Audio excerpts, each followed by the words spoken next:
Abra suas Bíblias no Evangelho de Lucas, para respondermos esta pergunta do tema da mensagem de hoje: arrepender-se, se arrepender do quê? Irmãos, olha esse texto que tem no Evangelho, Lucas 13, versículos de 1 a 5, algo que me chamou muita atenção e eu quero mesmo compartilhar com todos, aquilo que queima no meu coração para falar sobre esse tema.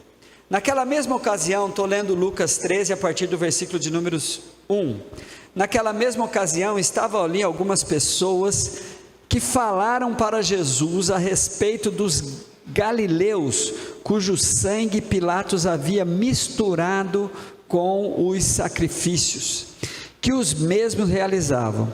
Então Jesus lhe disse: vocês pensam que esses galileus eram mais pecadores do que todos os outros galileus, por terem padecido essas coisas? Digo a vocês que não eram. Se porém não se arrependerem, todos vocês também perecerão. Quanto àqueles 18 sobre os quais desabou a torre de Siloé e os matou, vocês pensam que eles eram mais culpados do que todos os outros moradores de Jerusalém? Digo a vocês que não eram, mas se não se arrependerem, todos vocês também perecerão. Pode diminuir o meu retorno aqui um pouco, André, ou Pedro, por favor? Para mim aqui está um pouco alto.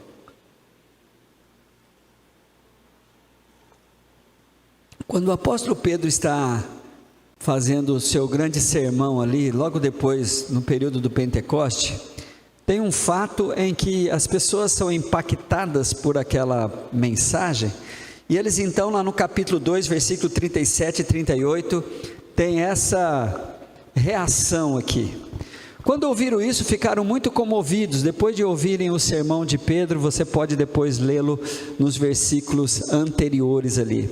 Depois que ouviram isso, ficaram muito comovidos e perguntaram a Pedro e aos demais apóstolos: que faremos, irmãos? Pedro respondeu: arrependam-se cada um de vocês, seja batizado, arrependam-se e cada um de vocês seja batizado em nome de Jesus Cristo para a remissão dos pecados, e vocês receberão o dom do Espírito Santo. Queridos, eu sempre fui impactado com testemunhos de conversões, mas aqueles testemunhos assim, que eram de alguma coisa grande assim.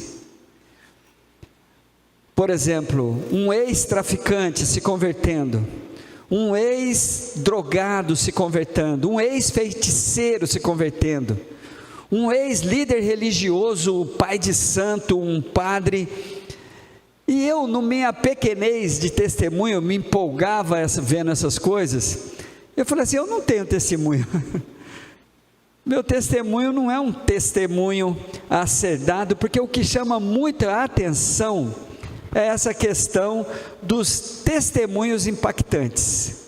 Mas uma coisa, quando estava olhando para a palavra de Deus, é impressionante como a maioria das pessoas que tem uma experiência transformadora com Cristo são pessoas simples, comuns, sem nenhum passado assim muito horripilante, que o leve a então precisar passar por um processo de conversão.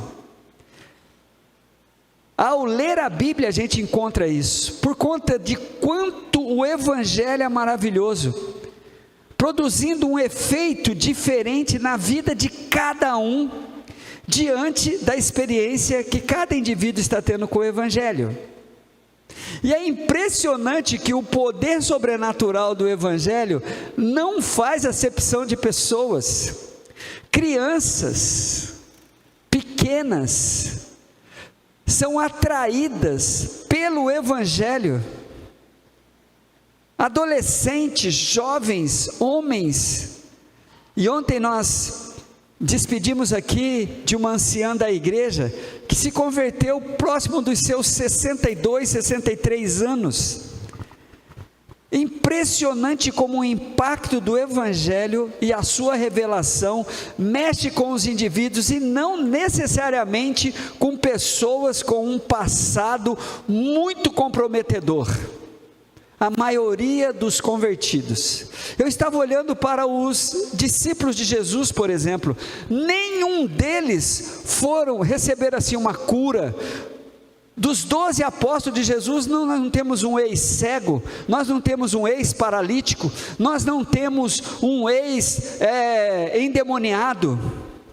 Na verdade, por 2 vezes, um cego e um endemoniado pediram para Jesus, para ser um dos discípulos ali próximos de Jesus, Jesus os mandou para casa. E quando eu estava olhando para a realidade dos discípulos, ela tem a ver aqui com a realidade da maioria de nós. E vem essa palavra-chave que Jesus está ensinando ali para os seus interlocutores diante de 2 desgraças que haviam acontecido, que era a perseguição por parte de Pilatos, perseguindo pessoas e as sacrificando, e também um acidente que havia acontecido em uma torre, na torre de Siloé, e Jesus pega e percebe que as pessoas estão dizendo assim, esses indivíduos sofreram esse tipo de morte, porque com certeza eles mereciam por conta dos seus pecados, por conta do seu passado, ou então em uma colheita espiritual. Aí Jesus vem, sem falar do que se trata, ele falou, se vocês pensam que tem alguém aqui melhor que eles? Se vocês não se arrependerem, Jesus falando, vocês igualmente perecerão. E sem falar, sem dar a resposta da pergunta que faço da mensagem hoje, mas se arrepender do quê? Comecei a olhar para a palavra de Deus, irmãos, e percebi assim essa riqueza do Evangelho, de que na verdade nós temos sim, um arrependimento para ser tratado diante de Deus. Mas antes de chegar lá, eu quero relembrar de um personagem bíblico, e mais de um, mas um deles, Nicodemos. Irmãos, olha que coisa, Nicodemos, a história de Nicodemos está no capítulo 3 de João. A Bíblia diz, ali nos primeiros versículos do capítulo 3 de João, que aquele homem, quem era esse homem? Tinha uma religião, tinha uma vida ilibada, mas procurou Jesus para falar do assunto de Jesus. Ele chegou, talvez numa expectativa de haver uma troca ali de conhecimento, ele chega para Jesus e fala desta forma, olha, acompanhe comigo João capítulo 3 aí por favor. Havia um fariseu chamado Nicodemos, a partir do versículo 1, uma autoridade entre os judeus. Ele veio a Jesus à noite e disse, mestre, sabendo que ensinas da parte de Deus, pois ninguém pode realizar os sinais miraculosos que está fazendo, se Deus não estiver com ele. Nicodemos está aqui querendo conversar com Jesus sobre essa realidade, e misteriosamente,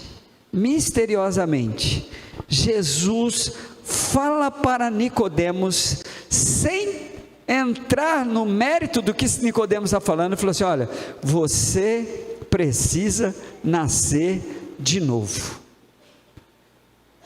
Irmãos, que maravilha é esse Evangelho, que maravilha, que Jesus está nos colocando diante, não de uma proposta de evidenciarmos o quanto nós conhecemos sobre Deus, sobre Ele mesmo, mas uma realidade em que cada indivíduo precisa passar por uma experiência transformadora na sua relação com aquele que ele diz que ele conhece, que é Jesus. O que atrai aquele homem? O que leva um ser religioso, tendo uma religião perfeita, entre aspas, uma autoridade reconhecida, tendo uma situação material, social e religiosa, que poderia até ser invejada, em um certo conforto, mas algo dentro daquele homem mostrava para ele que ele precisava conversar com Jesus. Nicodemos é o nosso primeiro personagem, mas tem um outro personagem que eu queria trazer para os irmãos, que é o jovem, chamado de jovem rico, que vai estar escrito lá no capítulo 19 de Mateus. Capítulo 19 de Mateus, do versículo 16 ao 23, a Bíblia vai dizer assim, ó: eis que alguém, aproximando-se de Jesus, lhe perguntou: mestre, que farei de bom para alcançar a vida eterna?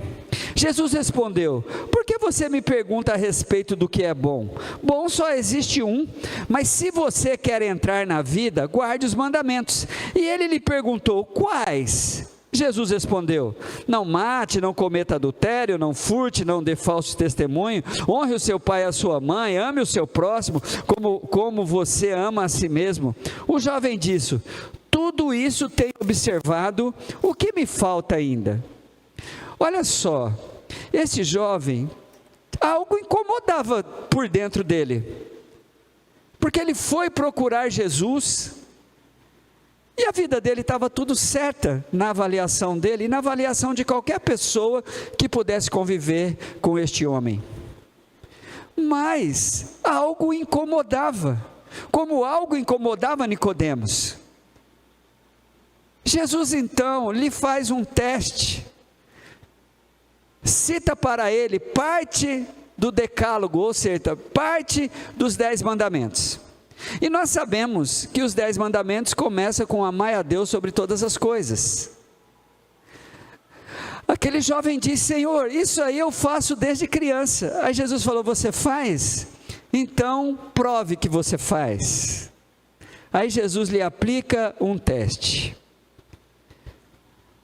Tudo isso de ter observado, vamos para o versículo de número 21 de Mateus 19. Jesus respondeu: se você quer ser perfeito, vá, vende os seus bens, dê aos pobres, e você terá um tesouro nos céus. Depois venha e siga-me. Irmãos, a Bíblia diz que aquele jovem, ouvindo essas palavras, retirou triste, porque era dono de muitas propriedades. Olha aqui para mim. Jesus não queria o dinheiro daquele homem. Jesus não queria que ele se descapitalizasse. Jesus estava mostrando para ele que o que ele dizia que ele cria não fazia parte das suas atitudes. Ele dizia que ele guardava os mandamentos do Senhor, que ele amava a Deus sobre todas as coisas, que ele amava ao próximo como a si mesmo, que ele era socialmente e religiosamente uma pessoa que estava com a vida equilibrada.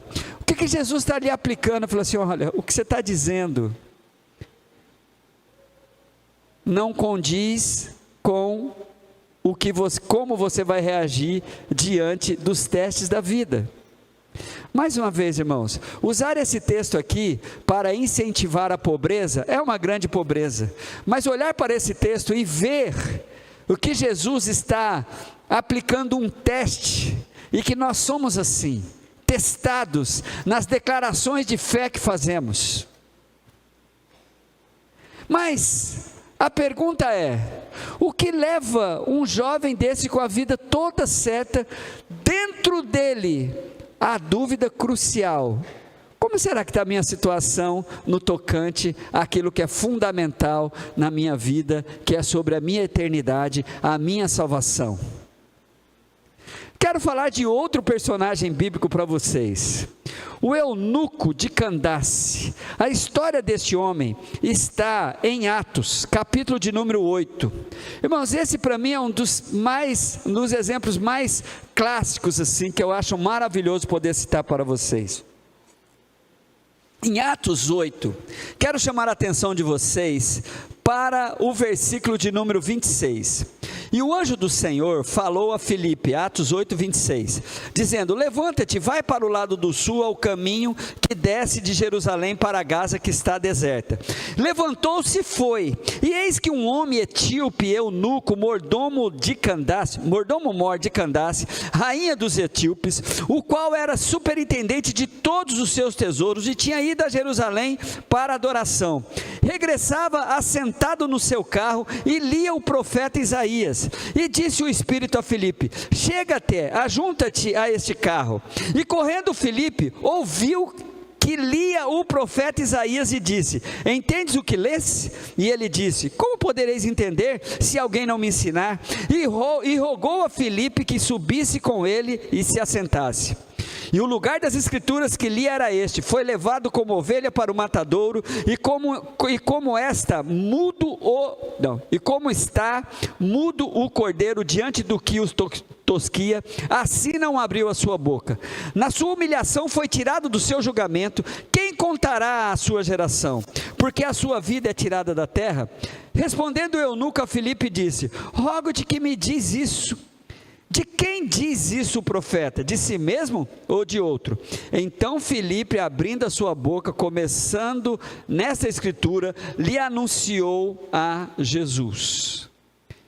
Gente, olha aqui para mim, o que faz um homem sair de quase 4.000 quilômetros da sua terra para ir até Jerusalém, nenhuma expectativa de adorar um Deus que não era o Deus da sua nação, e de ler escrituras, conteúdos de um povo de que não tinha nada a ver, e ainda continuar lendo sem entender nada do que está acontecendo ali, diante do texto só levantando dúvidas e mais dúvidas e mais dúvidas. O que é isso? Senão algo sobrenatural, de como o Evangelho, de uma maneira maravilhosa, incomoda, na minha crença, todo ser humano, não importa aonde estiver, de alguma forma o Evangelho vai incomodar esse ser humano, para que ele possa, diante de Deus, poder ter a sua situação primordial de salvação resolvida.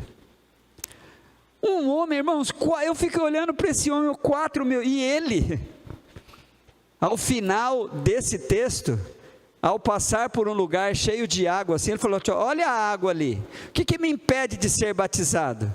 Filipe falou assim: se você crê, ele falou assim: eu creio que Jesus é Jesus. E ele foi batizado, e a Bíblia diz que ele levantou e foi cheio de alegria.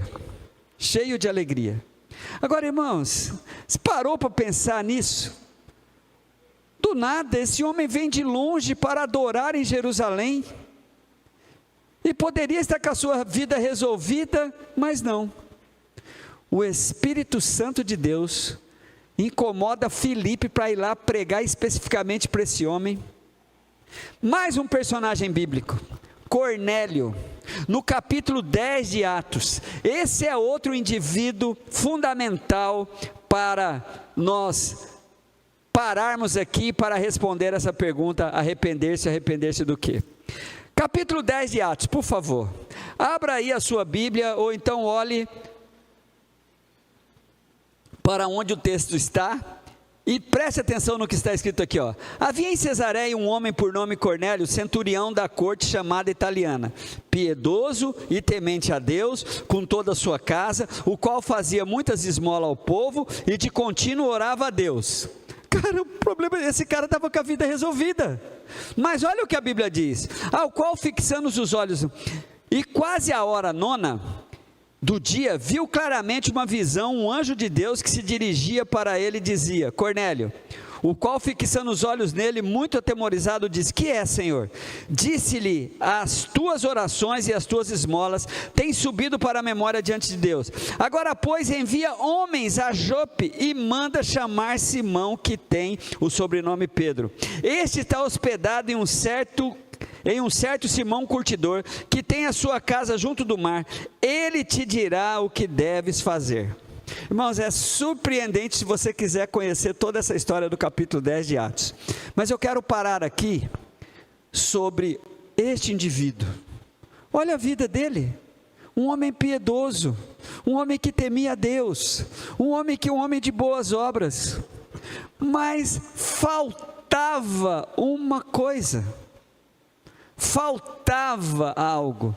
E é impressionante quando você vai conhecer a história, ao final do capítulo 10 de Atos, há um derramar quando Pedro chega lá na casa desse homem, há um derramar de Deus ali naquele local, que é isso que me traz a paz sobre o poder do Evangelho, que chega quebrando todos os paradigmas, chega quebrando o paradigma das igrejas chamadas reformadas, chega quebrando o paradigma das igrejas pentecostais, chega quebrando todos os paradigmas, e Deus faz o que quer, com quem quer, aonde quer, quando quer, amém, irmãos? Não tem teologia que prende a Deus, mas o que eu quero chamar a atenção é para este indivíduo, um indivíduo bom, com uma religião, com o seu comportamento com Deus assim, elogiável, mas faltava alguma coisa. Muito bem, queridos, todos esses homens bons, sinceros, sem nenhum passado comprometedor, desses que eu citei aqui, o mais comprometedor é o eunuco de Candace, por conta da sua situação de ser eunuco, e na tradição, em todas as tradições religiosas da sua época, um eunuco era uma pessoa amaldiçoada, que não teria chance nenhuma de ter qualquer tipo de relacionamento saudável com Deus, porque ele era eunuco. Para quem não sabe o que é eunuco, é um homem castrado, um homem que lhe foi tirado a virilidade por conta de um castramento, seus testículos foram arrancados. Então, esse homem era um homem maldito. O eunuco aqui é o mais comprometido, para não dizer que eu não trouxe aqui nenhum ex-feiticeiro, nenhum ex-traficante. O eunuco, por isso é que ele pergunta para Filipe: a água está ali, você sabe como é que é a minha situação, o que me impede de ser batizado? Filipe assim: nada, basta que você creia em Jesus, o resto é com Jesus. Vamos aplaudir ao Senhor por isso?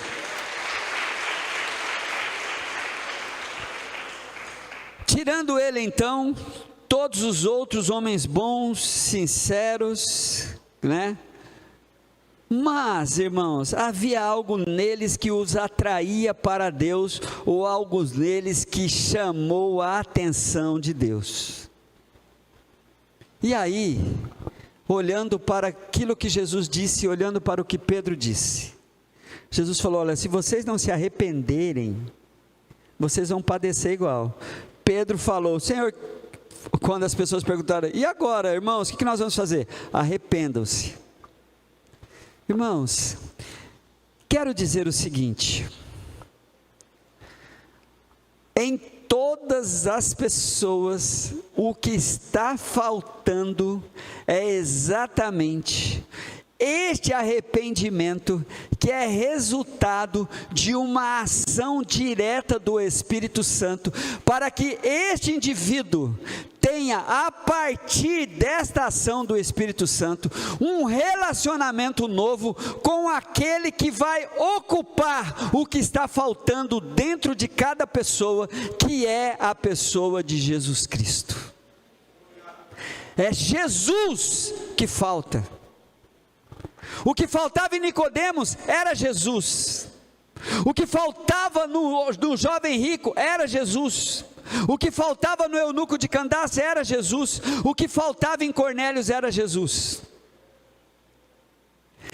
E aí, isso facilita toda a vida de qualquer indivíduo sobre a face da terra, para não ficar preocupado com uma vida pregressa, como eu achava que era muito sem graça.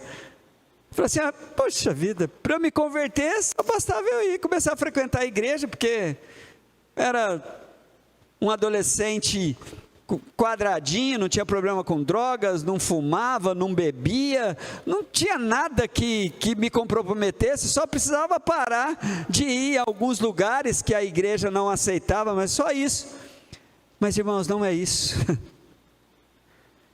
Dentro do coração de uma pessoa toda certinha, do religioso com as melhores da religião, tem um vazio.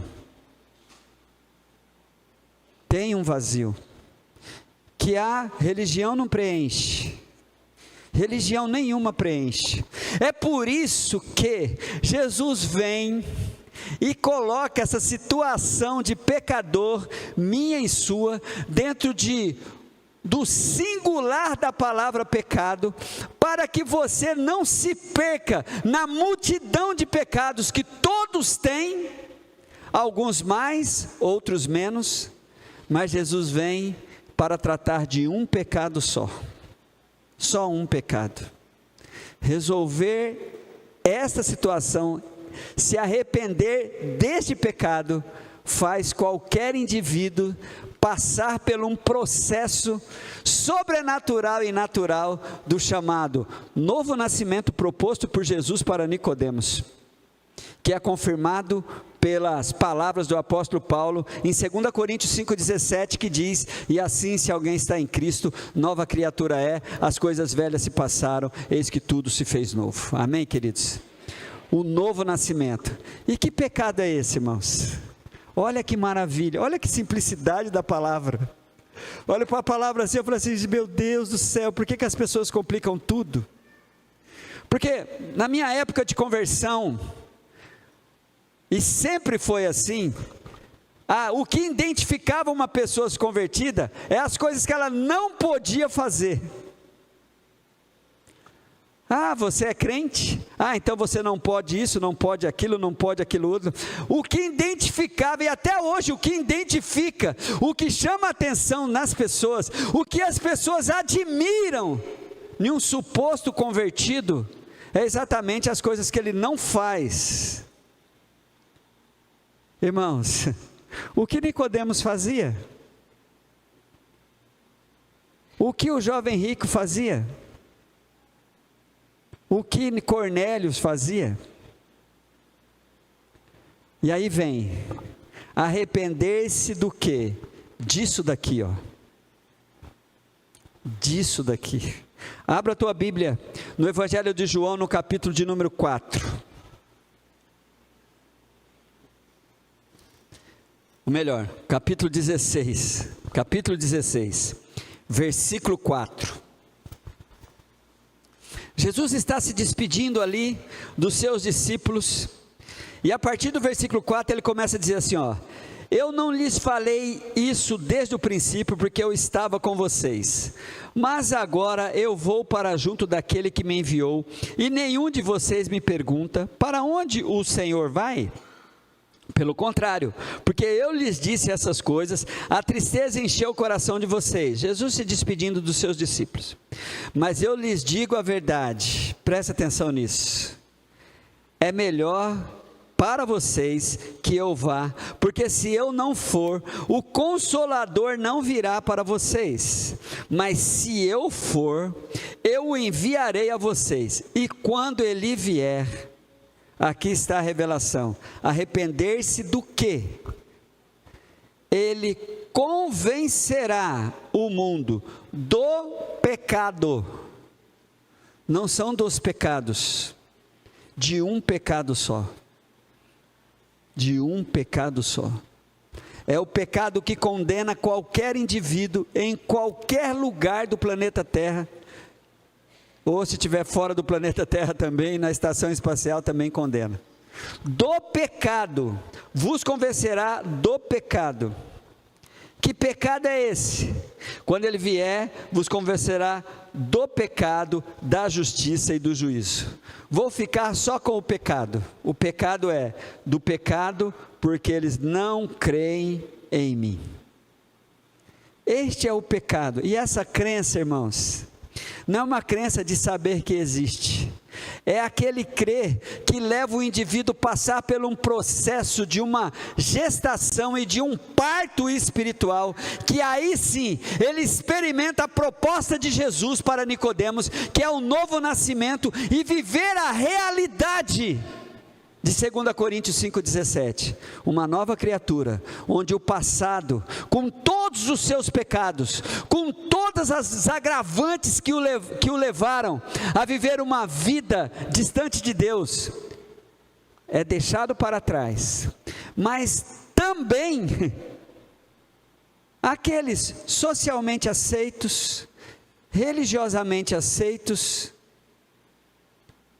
sem problema nenhum, sem nenhum pecado grave na sua vida, esses também são alvos dessa ação poderosa do Espírito Santo, porque esta é a realidade da maioria de nós. A maioria de nós levamos uma vida normal, de repente, tem alguma coisa errada. Tem alguma coisa errada. Então, deixa eu lhe fazer uma pergunta. Você tem sentido assim um incômodo?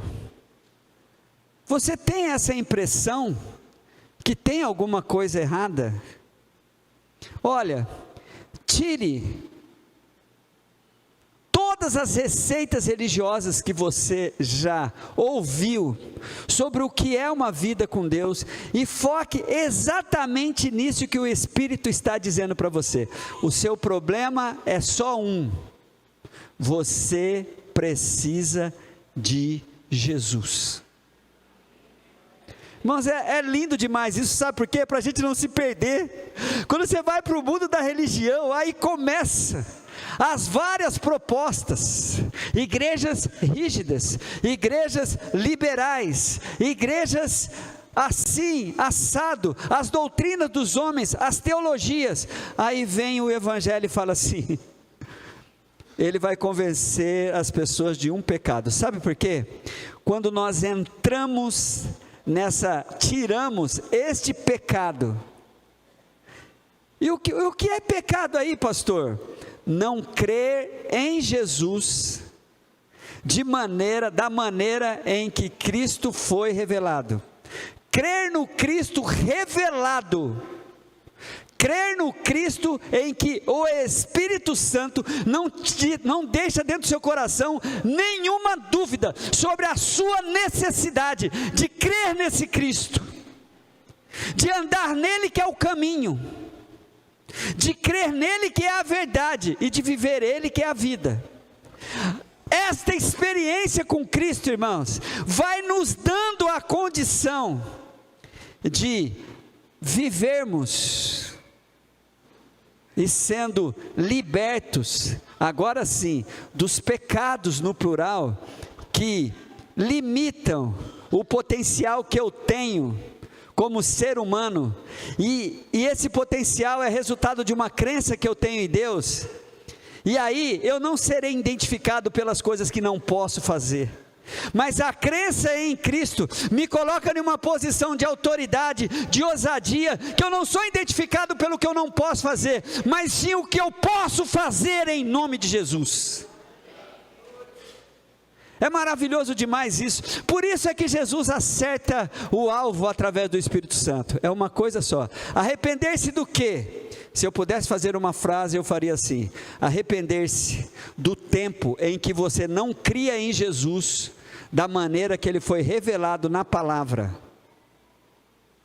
Da maneira que ele foi revelado. O único caminho, a única verdade, a única vida, o único mediador, o único que provoca em mim e em qualquer ser humano sobre a face da terra a capacidade de viver uma utopia que no meio dos seres humanos é impossível, que é nascer de novo, começar de novo, esquecer de verdade as coisas que para trás ficam e prosseguir para o alvo. Arrepender-se do quê? De uma vida sem uma crença saudável no Cristo revelado. Eis aí a resposta. Olha aqui para mim, trate de acertar isso. Alguma coisa está te incomodando? Está tudo bem? Está tudo bem mesmo? Ou tem sempre alguma coisa incomodando? Eu tenho para você a minha opinião. É Deus te chamando a atenção para que você acerte, pode as arestas, tire tudo aquilo que possa estar impedindo você ter uma fé genuína naquele que faz de você uma nova criatura, provoca em você um novo nascimento e usa você de maneira poderosa, não chamando atenção para as coisas que você não pode, mas para as coisas que você pode, em nome de Jesus.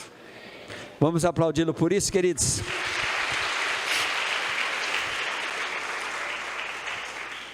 Não dei nenhuma dica que eu estou acabando, André? Ou está tão bom assim que... Irmãos, arrepender-se do quê? Do pecado de não crer em Cristo conforme Ele é revelado. Do pecado, olha só como é simples isso, do pecado porque não creem em mim, pronto. Cada um de nós aqui vai sair com esta preocupação, cada um de nós, ninguém daqui está liberado para não sair assim. Pode as arestas da sua fé em Cristo Jesus, e você verá o quanto Deus vai derramar sobre a sua vida, porque este pecado não te condena mais.